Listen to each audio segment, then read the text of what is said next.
All right, my most recent listing just sold and closed for $105,100 over the list price.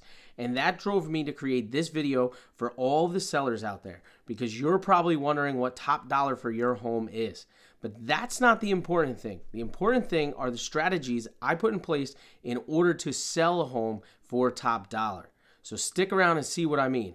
What's going on, everybody? I'm Mike Jakubik with the Excelsior Group at eXp Realty, and I cover all things New Jersey real estate.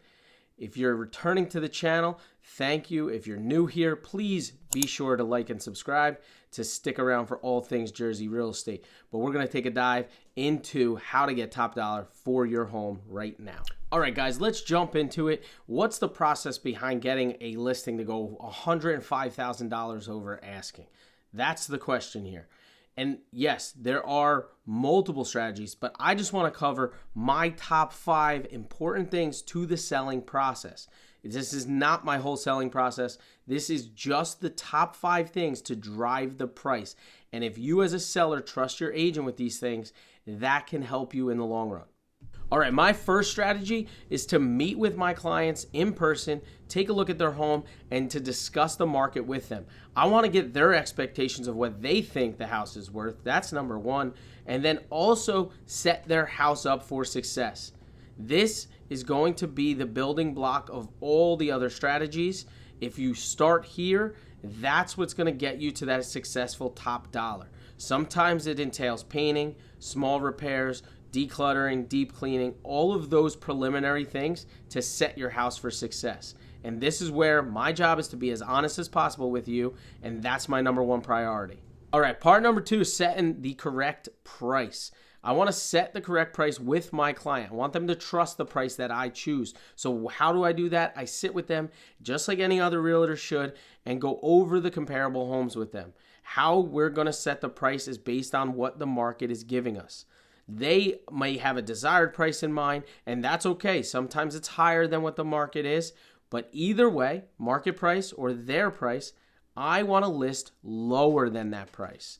That desired price or sale price is not where I want to start. I want to start lower than that. And there's a logic behind it, and I'm going to explain that right now. Yes, what is the logic behind listing under the price you want or under the price that the market says the house is worth? If we list higher, we can get offers way over that.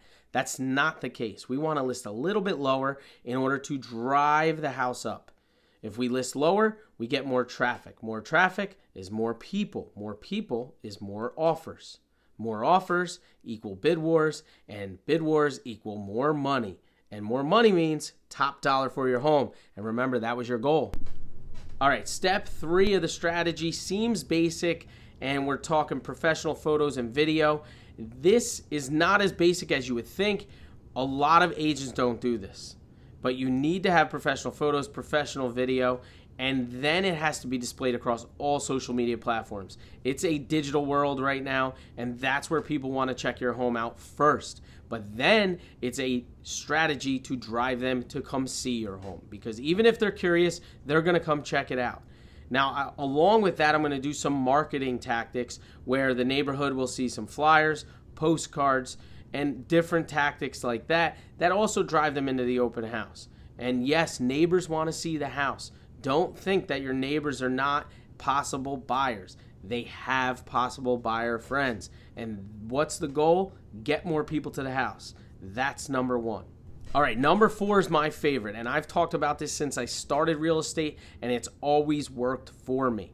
What I like to do is list the house early in the week without showings. So I list it on a Tuesday or Wednesday, so it is a live listing.